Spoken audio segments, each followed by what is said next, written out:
Hello everyone, my name is Mian Conde. I'm the bariatric dietitian, so I work with Dr. Ricci and Dr. Marola. My specialty is weight loss with people who really are thinking about doing surgery or those who have had surgery. But today I wanted to talk about finding balance among fad diets. Now, fad diets become very popular in January, right?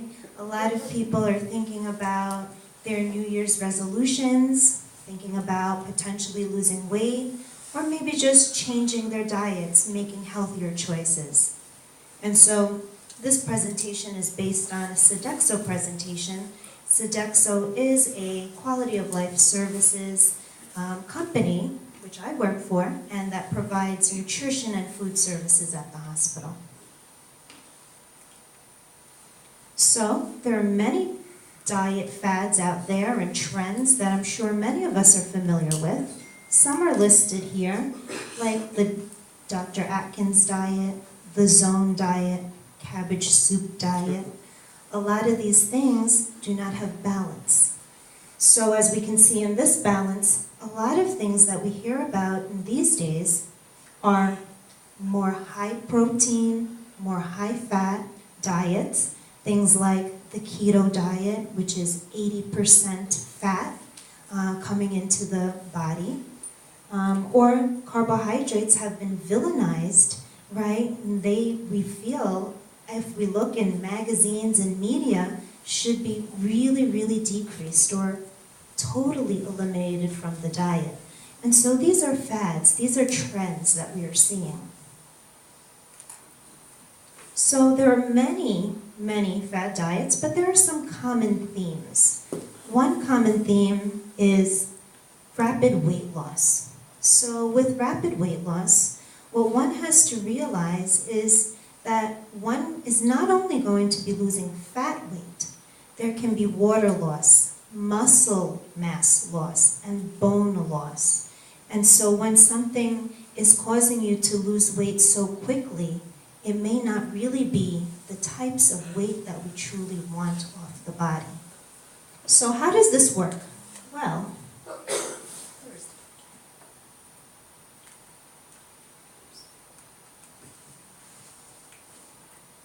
so if we look here, this kind of discusses how a diet works and what happens with our metabolism. So first, you go on a diet.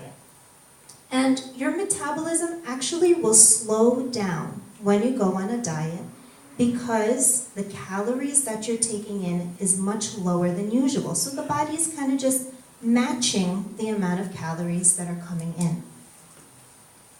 Then, because a diet, usually, especially a fad diet, is short term, you'll go back to regular eating habits, right? So your calories will come up again, but the metabolism is still slowed down from the fad or the trendy diet that was followed.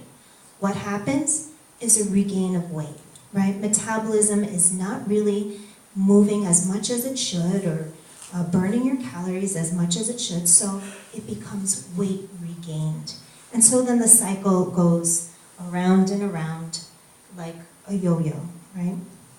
And so with this rapid weight loss of fad diets, we can have many issues with that rapid weight regain.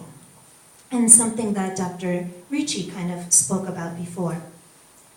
Another common theme has to do with quantities and limitations of foods. So for one type of diet, it might be you can have as much grapefruit, right, as you want during the day, and that grapefruit supposedly is going to help you to burn fat. There's no evidence of that, right? There's no scientific evidence that proves that. Another thing could be on the other side of the equation, where you're really limiting certain types of food. So some fad diets, like we mentioned before, will decrease amounts of fat very, very restrictively, or carbohydrates. The thing here that we must realize is that even if you take a wonderful multivitamin, you will not get the minerals, the vitamins that your body needs if you are following these types of fad diets. other common themes relate to food combinations. So there are some diets out there that state that you shouldn't eat carbohydrates and proteins at the same meal or together, and that this will help us to lose weight. Again, no scientific evidence that proves that. Or some diets will tell you when you can eat certain foods. Again, no real research to back that up, although certainly very interesting, and research is being done to see if there is a specific time of day that we should eat, or a specific kind of amount of time or range of time that we should be eating, but no real research that can, have me say something up here today that I can push you to do something new or something that we need to be changing in our diet. So this is all just speculation, or maybe one research might show something interesting, but it's just not enough for me to share something new with you tonight. Rigid menus is also a common theme.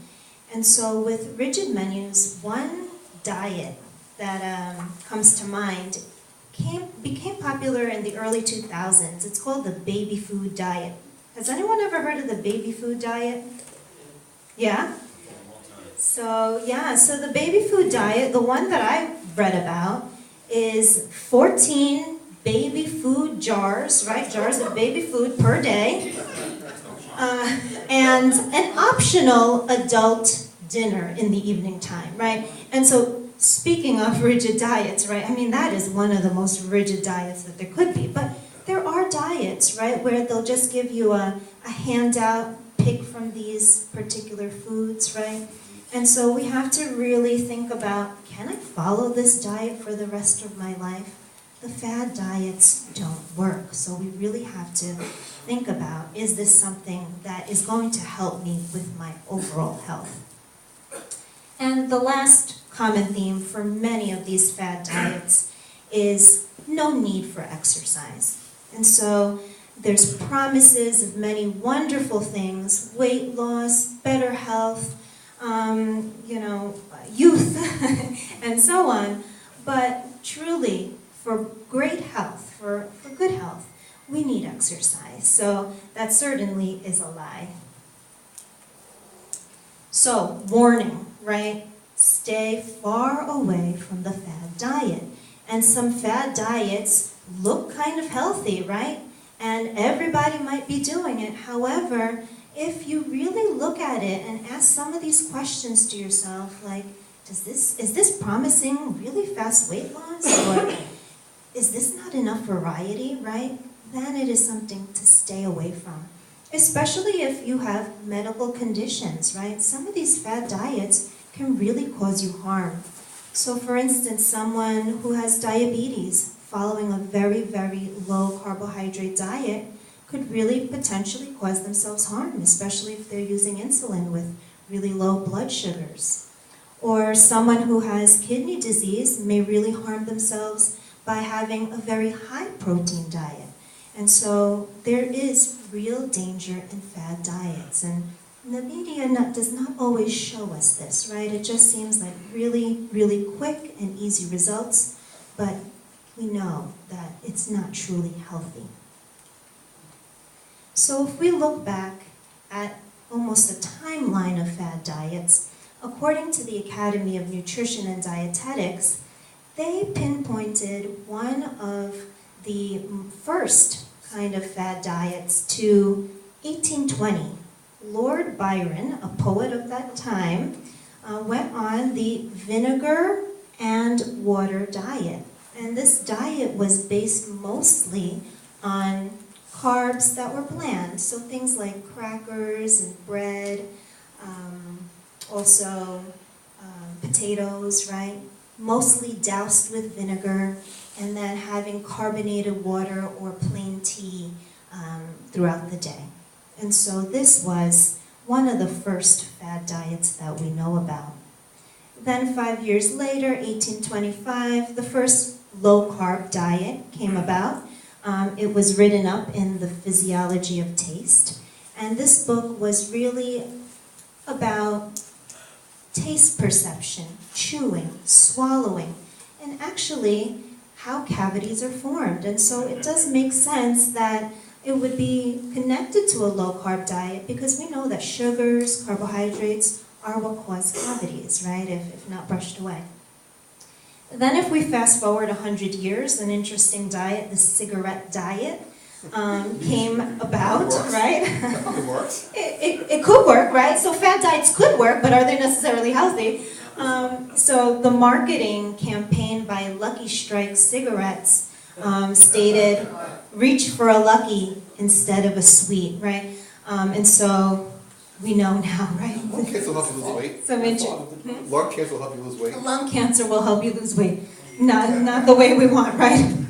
Okay, then 1930. 1930, we had the first protein shake supplement, right? There's a lot of those in the market. You go to Vitamin Shop or GNC or even the local pharmacy, you see Muscle Milk, etc. So the first one apparently was found in 1930 in this timeline.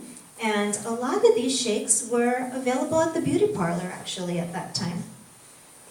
And then in 1950, the all-famous, right, grapefruit and cabbage soup diet, I mean, that has really stayed strong throughout the years.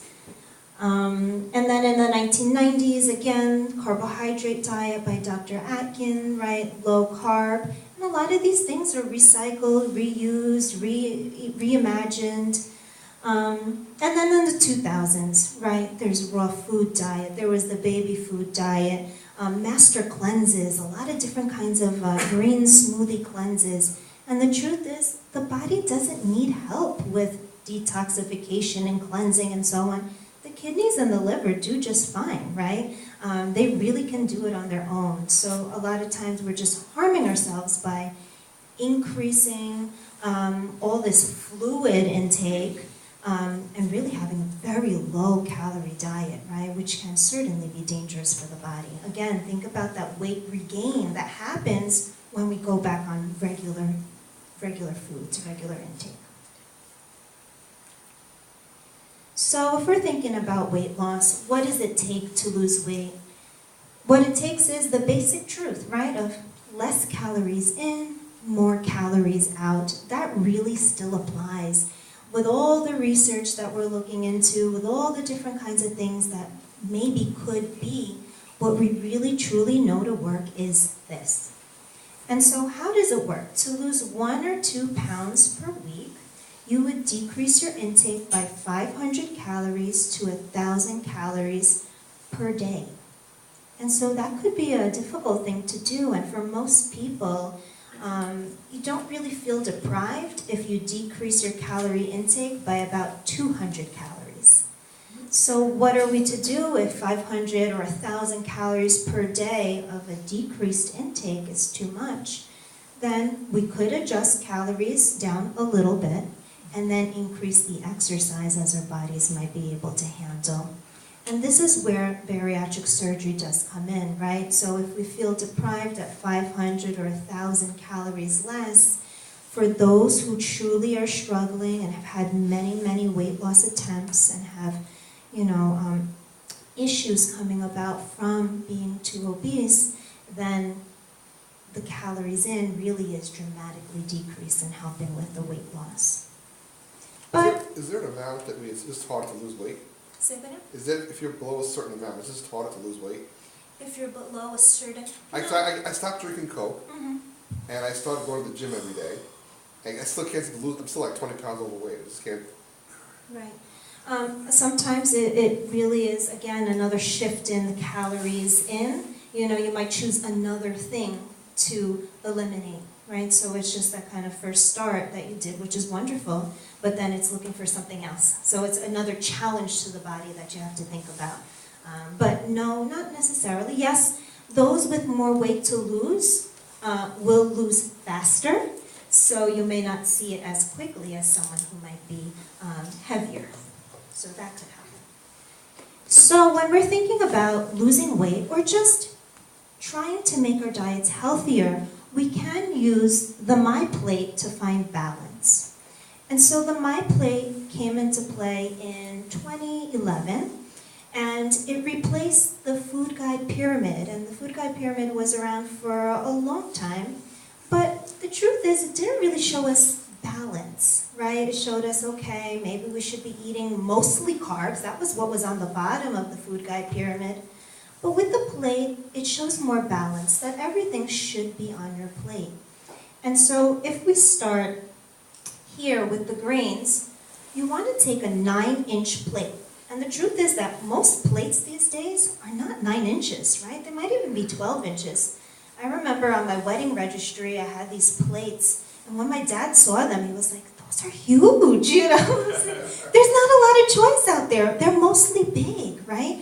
And so you first start with a 9-inch plate. So a quarter would be your grains. And so what kind of grains? We're thinking at least half of the choices that you make in the day should be whole grains. We're talking about barley, whole grain flours, brown rice, right? That kind of stuff. Quinoa, did I hear someone say? Quinoa, yeah, that's a great grain. Very high in protein. High protein, yes, a vegetarian protein. And speaking of protein, we look at the next quarter of the plate. And the next quarter is of lean proteins.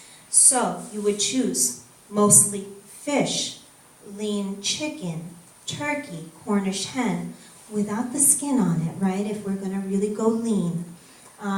And we can't forget about the vegetarian protein sources right here. The beans, the nuts, the seeds, the legumes. Thinking about even doing potentially a meatless Monday in your home if you don't do something like that. Trying to bring in a variety of sources of protein. And then the next, actually if you take this rest of the plate, which is the half of the plate, that should be for your non-starchy vegetables. And if you're in the mood for a fruit, then you can give some space for that fruit on your plate. And so your non-starchy vegetables are things like spinach and red peppers, carrots, kale, etc. The things that are not non-starchy would be your peas, corn, and potatoes. They really belong more in the green section. Oops. Now, this plate Yes. is so much Dr. Furman's recommendations for health, Right? to make a permanent change in your life Mm-hmm. without dieting. Exactly. Eating that for life. Exactly. If we can match will get that, you more healthy. if we can match this plate every time we sit down, yes, you can see that the focus is vegetable, fruit. Really, that should be where the focus is. Yes, that's a great point. And so, on the left side here, it says fruits and veggies, more matters. And this actually replaced 5 a day. Do you remember 5 a day? There was a campaign for people to eat 5 servings of fruits and vegetables every day. And so, yes, there are good benefits, health benefits to 5 a day, but with more and more research, we see we need more and more. So 5 is a great first goal, but keep going, right? Keep going. So more matters for sure.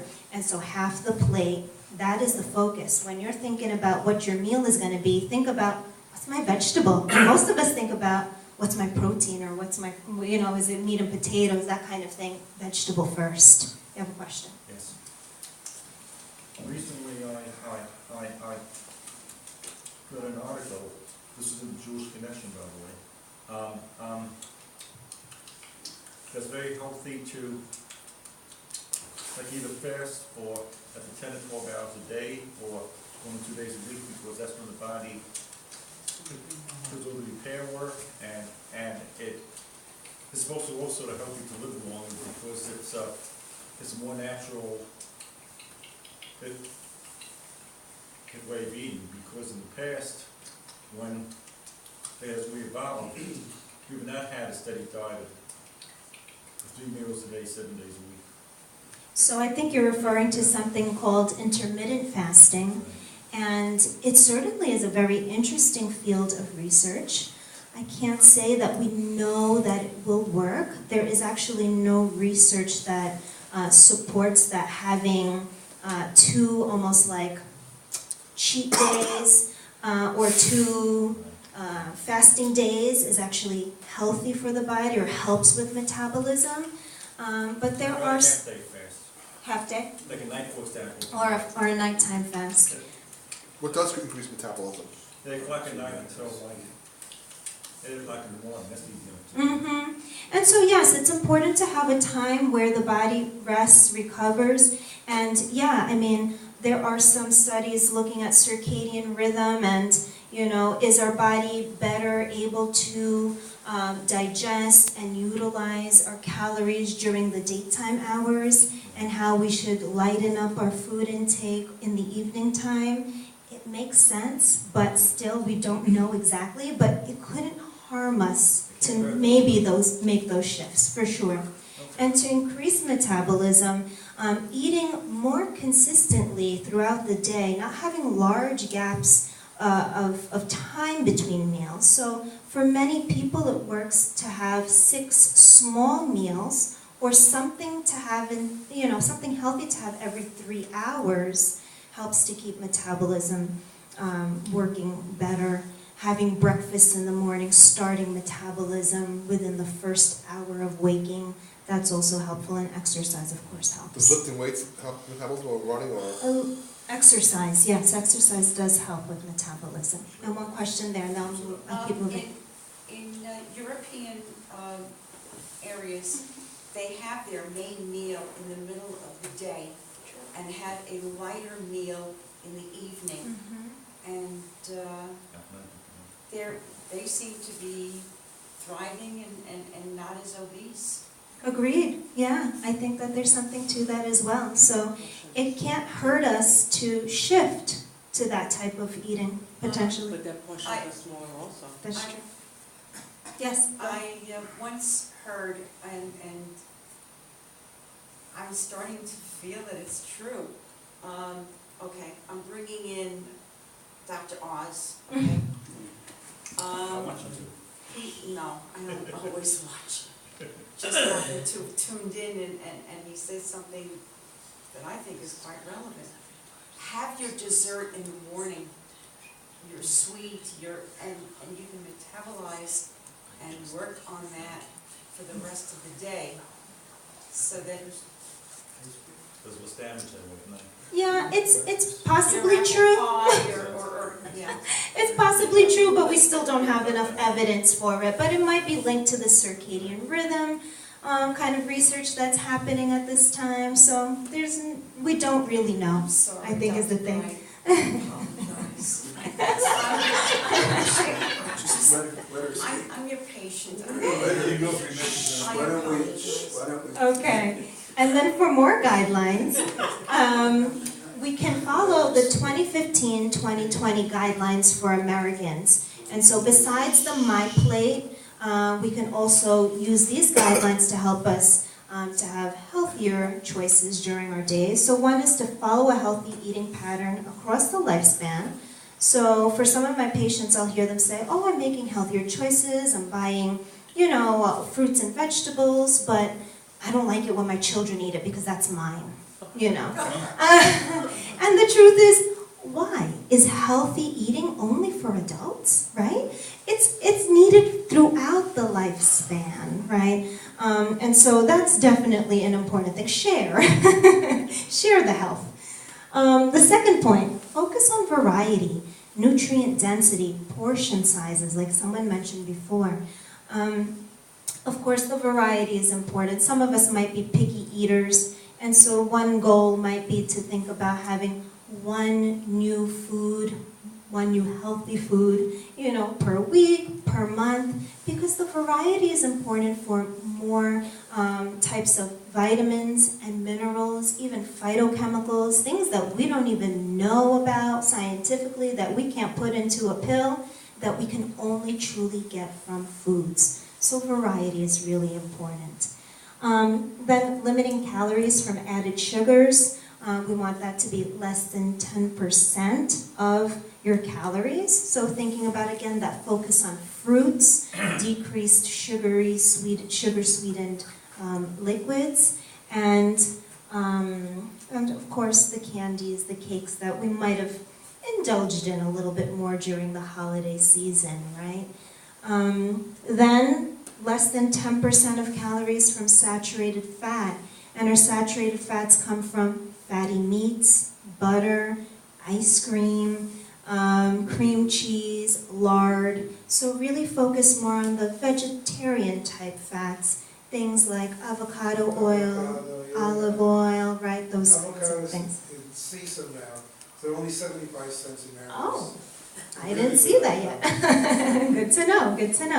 And if Yes. you go to the Russian store, they're $2 for $4. Oh, that's even better. There's a few things which I've gotten from the Dr. R show, which do kind of make sense. Like he says, for example, that an important part of dieting is that you have to feel satisfied.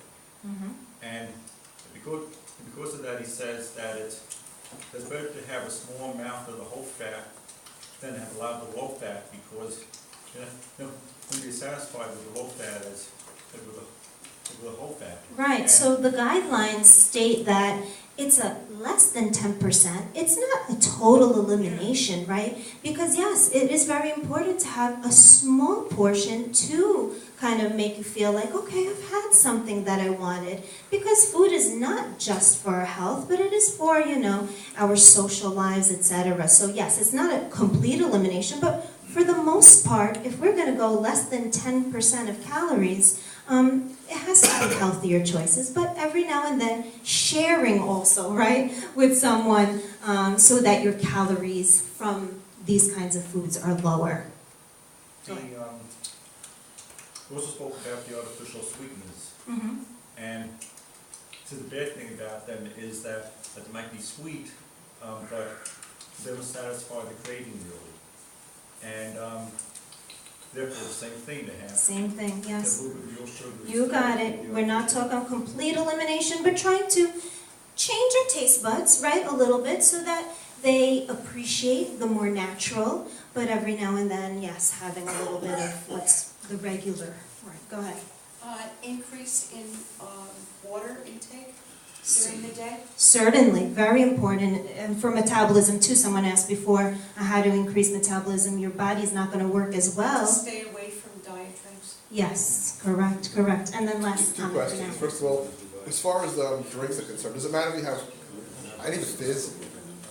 No, it doesn't matter if you have a carbonated beverage or not. No, the polar, you know what polar is? Polar, like a seltzer water? Yeah. Yeah. Does it matter to have that, or I just can't drink plain water so much, like a Poland Spring? Or the polar as much, does that matter? I mean, it's still hydrating fluid. If that's going to get you to drink more fluids, then it could be appropriate for you, but not necessarily for everyone. What do you do with bored eating? Boredom eating? Yeah, you know that, I'm talking about boredom eating? Yeah, so if you're kind of, not doing anything and you say, let me just snack on something, right? Yeah. Yeah, and so with that, it's thinking about, well, what else could I potentially do? Can I call a friend? Can I take a walk, right? The office I'm talking about, it happens more at the job. And so it's about making changes in your behavior, thinking, what can I replace that with, right? And so if we continue here, the last point of number 3 on our guidelines is to decrease sodium intake, right? And so for people who do not have high blood pressure, we're thinking about 2,300 milligrams per day as your max. And what is that? That's less than a teaspoon of salt every day. So reading labels is really important for that. But if you are someone who has high blood pressure, you're thinking 1,500 calories or less. Okay, so say that? Milligrams, sorry. Milligrams. And then the shift to healthier food and beverage choices. Shift is the most important word there. It's one step at a time. You choose one new thing to change or one new thing to kind of focus on. And then supporting healthy eating patterns for all, making good choices, voting for what you think is right when it comes to healthy choices at your children's school or in your community centers, etc. And the last thing, physical activity. We can't leave this one out. Physical activity, of course, is important for our general health. The second edition of our guidelines came out in November 2018. And so there were, not really new guidelines, but just more evidence that supports that we really need to be doing this exercise. And so there was new evidence of physical activity benefits in decreasing cancer in various more sites in the body. Also with physical activity and benefits for brain health, decreasing depression, anxiety, maybe even some possible improved cognition, also improved sleep for older adults, reduced fall-related injuries connected with physical activity, and increased quality of life. And so what we really want to think about is Move Your Way. That's going to be a campaign that I think should be coming out soon because these are very, very new guidelines. Move Your Way means choose something you enjoy and do it, right? It doesn't matter what it is. It could be, of course, walking, running, but it could be playing, gardening. It doesn't matter. Just move your way.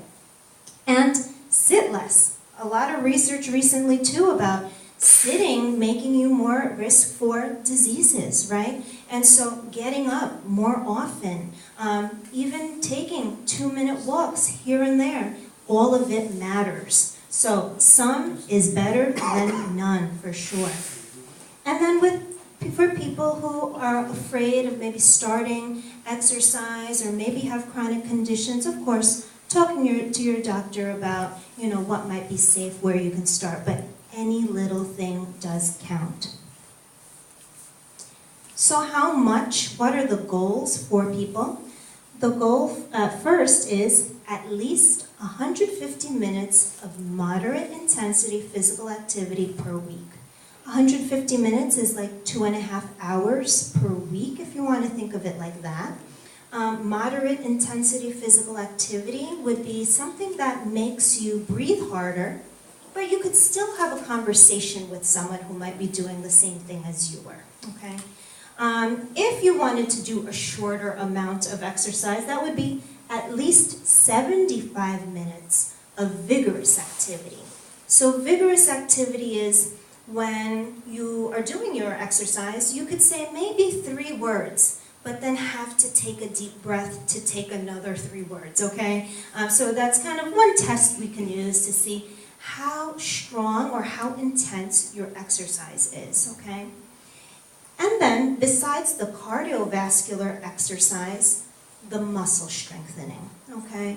And this would be 2 days a week. Muscle strengthening is anything that makes your muscles work harder. So it could be lifting weights, it could be grocery shopping on purpose and lifting those bags, right? Or yoga, right? It could be yoga or gentle seated yoga, anything that just pushes on your muscles a little bit more. Picking up the grandchildren? Picking up the grandchildren, exactly. Okay, and then in conclusion, right? To find balance, of course, among fad diets, which are all around us, please use the guidelines that we talked about. We talked about the My Plate guidelines, right? Making shifts in the way your plate looks. And also with some of those guidelines for Americans, right? Reducing fat, saturated fat, sugars, and sodium intake, and variety, of course, of healthy foods. And then, just as we see this woman on the PowerPoint here, eat well on one hand, right? Balance with physical activity on the other hand can help us to reduce our risk of chronic conditions or even manage some of these chronic conditions. So I thank you so much for your time. Any other questions? Awesome. Thank you. Thank you very much. Thank you. I'll say it out loud, it's a little late, but a couple of things.